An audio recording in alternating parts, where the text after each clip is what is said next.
안녕하세요. 21의 생각 황혜랑입니다. 영화 같은 현실, 현실 같은 영화. 가끔은 영화처럼 극적인 현실에 또 반대로 현실보다 생생한 영화의 힘에 놀랄 때가 있습니다. 얼마 전 영화 만추를 통해서 만난 배우 탕웨이와 김태용 감독의 영화보다 더 낭만적인 러브스토리가 화제가 됐었는데요. 언어의 장벽을 뛰어넘은 사랑을 키운 이들은 스크린 밖으로 걸어나와 현실 속에서 부부가 된다고 합니다. 반대로 차라리 이게 현실이 아니라 영화였다면 하는 순간들이 종종 있습니다. 유가족이면 좀 가만히 있으라고 세월호 유가족에게 삿대질하는 국회의원이 있는가 하면 3달 가까이 진도 팽목항에서 하염없이 돌아오지 않는 가족을 기다리는 사람들, 그리고 참교육을 지키기 위해서 다시 해고로 내몰려야 하는 교사들, 우리가 살만해졌으니 일본군 위안부 문제는 이제 우리가 해결하자고 이야기하는 국무총리 후보자 때문에 2번, 3번 상처받는 위안부 할머니들의 이야기가 있습니다.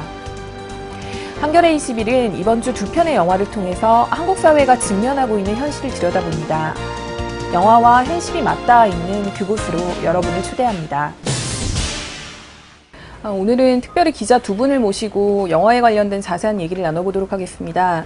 민영화의 검은 거래 현실을 파헤친 다큐 영화 블랙딜, 그리고 일본군 위안부 실화를 처음으로 상업 영화로 만든 귀향, 이렇게 2편의 영화에 대해서 이야기를 나눠볼 건데요. 이번 주 한겨레 21에 관련 기사 쓰신 송호진 정치팀장이랑 그다음에 이완 경제팀 기자 나오셨습니다. 안녕하세요. 네, 안녕하세요. 네. Que nunca se supo dónde fueron a parar. Nicht immer Geld, sondern auch Posten. C'est comme ça depuis des milliers d'années. Es el negocio.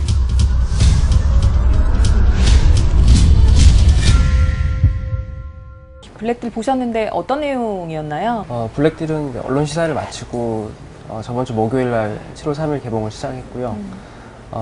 말씀하신 대로 블랙딜은 민영화를 둘러싼 검은 거래를 추적한 영화입니다. 민영화는 이미 진행된 7개국을 취재를 다녀와서 영화를 만들었고요. 뭐 아르헨티나나 프랑스, 칠레, 영국 같이 철도, 그다음에 수도, 전력, 의료 같은 곳에 민영화된 나라를 다녀왔거든요.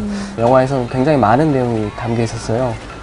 철도가 민영화된 다음에 기차표가 오르지만 대신에 서비스는 그렇게 좋아지지 않았다든지, 아니면 수도 요금이 민영화된 뒤에 30%씩 올랐다는지, 그 다음에 이게 민영화된 다음에 이게 어떻게 된 일인지 찾아보니까 그 뒤에 이제 정치인과 기업가 사이에 검은 거래가 있었다는 거를 추적한 영화입니다. 실제로 영화 장면에서 물론 뇌물을 주고받는 모습 같은 건 나오지 않겠지만 뇌물에 관계된 정치인이라든지 기업인들의 실명이라든지 얼굴 같은 것도 등장하나요?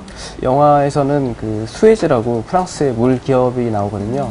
그 전 경영자를 만나가지고, 이 경영자 같은 경우에는 물 산업을 하면서 로비를 해서 뇌물을 준 혐의로 2번을 감옥을 이미 다녀온 사람이거든요.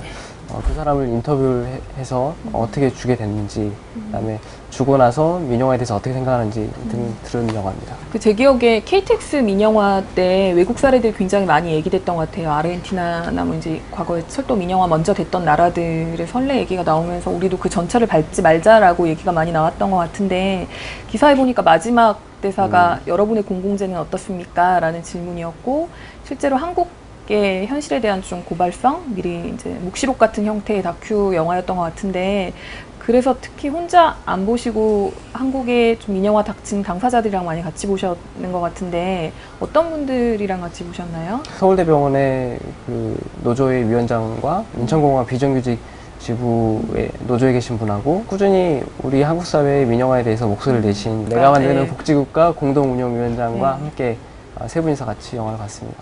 영화는 어떻게 재밌었나요? 오래 걸려 있을까요? 영화 자체가 이제 처음에 이제 다큐멘터리 영화가 나오잖아요. 네. 그래서 그렇게 사실 그 스토리가 이렇게 막 재밌진 않아요. 막 재밌진 않은데 대신에 우리 한국 사회가 민영화 뒤에 어떻게 될 것인지 사실 잘 모르는데 그걸 이미 가본 나라에 가서 어떻게 진행됐는지를 볼 수 있는 건 흥미진진했습니다. 그러면 그 영화를 보면 앞으로 20년 뒤, 30년 뒤에 한국 모습도 좀 그려볼 수 있는.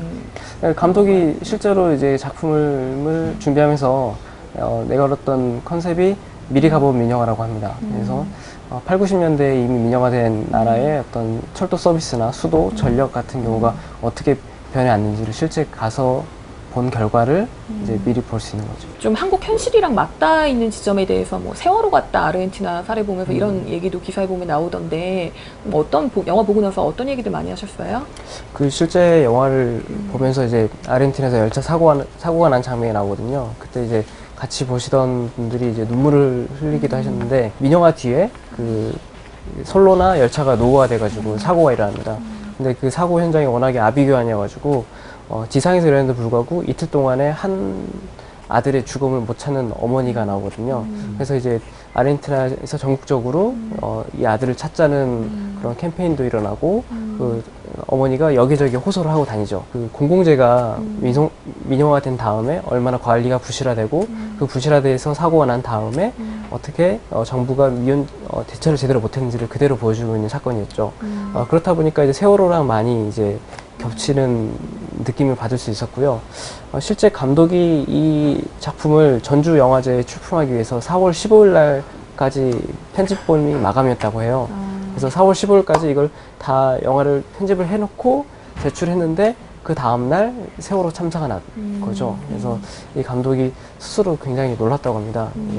세월호 자체도 이제 아시다시피 그 여객선이나 아니면 운항 관리에 있어서 많은 부분이 민영화된 부분이 문제가 컸잖아요. 미리 좀 의미를 좀 주고 했었으면 좋았을 텐데 좀 나중에 나온 느낌이 나죠. 송호진 정치팀장 같은 경우에는 신문에 계실 때 영화 기자 한 2년 하셨나요? 예, 2년. 네. 다큐 영화가 상업적으로 성공하는 경우가 많지는 않죠. 예, 제 기억에는 그 용산 참사를 다뤘던 두 개의 문 정도가 두 개의 문하고 그다음에 그 썬댄스 국제 영화제에서 심사위원 대상을 받았던 영화 지슬이 그 독립영화 또 다큐멘터리 영화로서는 꽤 이례적으로 흥행을 했던 기억이 있고 나머지 영화들은 사실 그 흥행 성적이 그다지 좋지는 않았죠. 이번에 블랙딜도 어떻게 될지 좀 궁금한데 네. 사실 목요일 금요일 날 개봉 스코어가 이렇게 좋지 않았다고 합니다. 그러니까 그래요? 어차피 영화 특성상 그 좋은 시간대를 받기는 힘들었고요. 접근성 문제도 있고 해가지고 많은 분들이 보지 않아서 보실 분들은 빨리 가셔야 될 것 같습니다. 네. 그 송호진 정치팀장이 이번에 소개시켜 주시는 영화는 다큐 영화는 아니고 위안부 문제, 일본군 위안부 문제를 다뤘는데 상업 영화로 처음 만들어지는 영화라고 들었어요. 네. 그 일본군 위안부 문제 같은 경우에 지금 고노 다마 훼손 문제도 있고 해서 굉장히 핫한 이슈인데 그 영화 귀향? 이 귀향은 어떤 내용으로 제작될 예정인가요?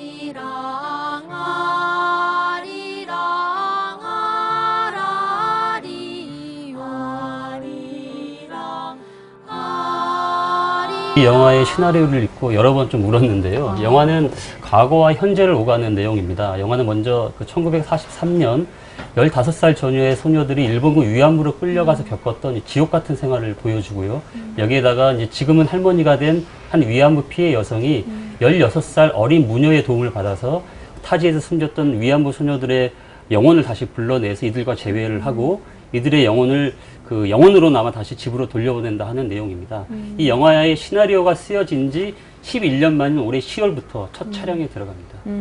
그 귀향도 블랙딜이랑 마찬가지로 그냥 단순히 영화 소개하신 게 아니라 그 영화의 실제 모델이 됐던 나눔의 집에 계시는 강일출 할머니를 직접 배우들이랑 여배우랑 이제 감독이랑 만나고 오셨는데 그 영화를 제작하게 된 좀 계기라든지 감독이 좀 소개해 주실 수 있을까요?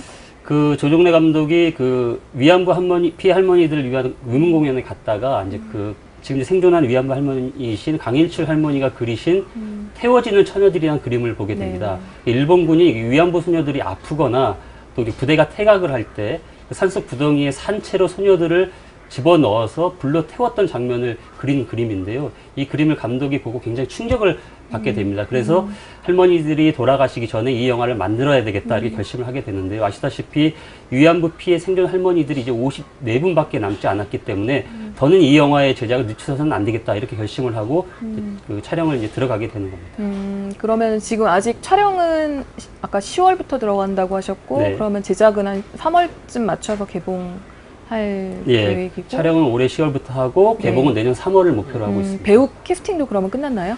예, 굉장히 그 제작비가 열악한 상황임에도 불구하고 각지에서 한 260여 명의 그 배우분들이 오디션에 지망을 했고요. 그다음에 우리가 이제 익히 이름을 들면 알만한 배우분들도 이 영화를 꼭 찍고 싶다라고 의사를 표명을 하고 있는 상태입니다. 그래서 아. 캐스팅 거의 마무리 단계에 와 있고요. 다만 이제 제작비가 좀 상당한 이제 부담으로 작용하고 있는 상황입니다. 직접 그 나눔의 집에 가서 강일출 할머니 만나고 오셨는데 사실 고노 다마 문제도 있고 문창국 총리 후보자가 뭐 일본군 위안부 문제는 우리 스스로 풀어야 해결해야 된다 이런 네. 얘기들 때문에 위안부 할머니들이 굉장히 많이 좀 분노하셨던 것 같은데 네. 어떤 말씀하시던가요? 그러니까 한국과 일본 극우 인사들이 이제 위안부가 강제로 끌려가지 않았다거나 또 일본이 사과할 필요가 없다 이렇게 생각하는 인식에 대해서 강희철 할머니께서는 그것들의 대가리에 똥을 퍼부어 대가리를 맞는 게 아니냐 이렇게 격한 반응을 보이시기도 했습니다. 할머니 자신이 16살에 아빠 엄마랑 인사도 하지 못한 채 이 손목이 묶여서 강제로 위안소로 끌려갔기 때문인데요. 엄마 아빠도 없는 곳에서 이제 일본군들이 강제로 뭐 발기질하고 때리고 손으로 꺾었다 이런 대목을 말씀하시는 대목에서는 눈물 글썽이기도 했습니다. 박근혜 정부가 이 위안부 문제 해결을 가장 중요한 문제로 여겨야 하며 일본 정부가 즉각 사죄를 해야 된다 이런 말씀도 하셨고요. 이 위안부 문제가 해결되지 않으면 내가 눈을 감고 죽을 수가 없다 이런 말씀도 하셨습니다. 지금 말씀하신 민영화 문제나 위안부 문제나 사회적으로 굉장히 중요한 문제이긴 하지만 주제 자체가 워낙 무겁다 보니까 영화로 상업적으로 성공하기는 쉽지 않을 것 같아요. 네. 근데 송우진 팀장님은 영화 기자 하시면서 감독들도 많이 만나셨잖아요. 감독들은 구태여 왜 이렇게 돈 벌기 힘든 영화를 만들려고 하는 걸까요? 그 묻혀지거나 이제 잊혀지려고 하는 진실들을 이제 영화라는 이제 매체를 통해서 살아있는 현안으로 다시 끄집어내고 싶어하는 감독들의 의지나 이제 사명감들이 좀 반영된 결과이고요. 또 하나는 이제 대기업 투자자분들이 그 사회적 논란들을 우려해서 이런 영화를 외면하고 있기 때문에 이런 소재 영화를 외면하고 있기 때문에 이 감독들이 개인적으로 상당한 제작비에 부담을 안고 제작을 할 수밖에 없는 상황들이 이어지고 있는 상황입니다. 그래서 그 대안으로 최근 네. 몇 년 사이에는 이제 크라우드 펀딩 방식으로 이제 소액 후원자들, 투자자들을 많이 모으는 방식으로 영화가 제작되고 있던데 지금 소개시켜 주신 블랙들 같은 경우에도 노조에서도 좀 돈을 대고 있다던데 제작비 어떻게 모았나요? 송호진 기자가 말씀하신 것처럼 그 실제로 영화 제작비를 마련하기 힘든 상황이었거든요. 그래서 이걸 어떻게 해야 될까 하다가 그 크라우드 펀딩을 시작을 했고요. 크라우드 펀딩에는 이제 또 개인 후원자가 많은 돈을 하기는 좀 힘든 상황이어서 노조, 전국 공무원 노조나 아니면 철도 노조에서 이 한국 사회 민영화에 관련된 문제를 대중과 함께 공감할 수 있는 작품을 만들어 보자 해서 이번 펀딩에 많이 투자를 했다고 합니다. 그래서 노조에서도 이번 영화가 잘 나와서 많은 분들이 함께 이 민영화 문제에 대해서 공론화되었으면 좋겠다는 심정을 했다고 하고요. 이번 영화 뒤에 실제로 이문규 감독은 블랙딜 2가 될지 아니면 다른 작품일지 모르겠지만 벌써부터 상수도 민영화 관련해서 준비를 하고 있거든요. 그것도 마찬가지로 크라우드 펀딩 방식으로 제작. 그건 아직 모르겠고요. 기획 취재 단계인데 한국 사회에서 실제로 민영화가 어떻게 수도 사업에서 어떻게 벌어지고 있는지를 취재하고 있다고 하더라고요.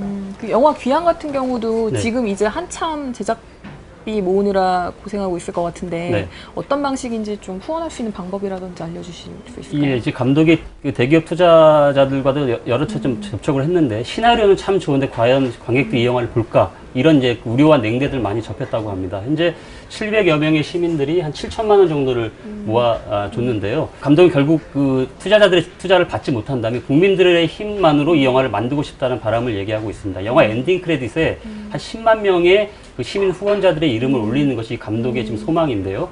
그 이 방송을 보시는 분들도 포털 사이트에 영화 기양을 치시고 홈페이지에 들어가시면 후원 방법을 알 수가 있습니다.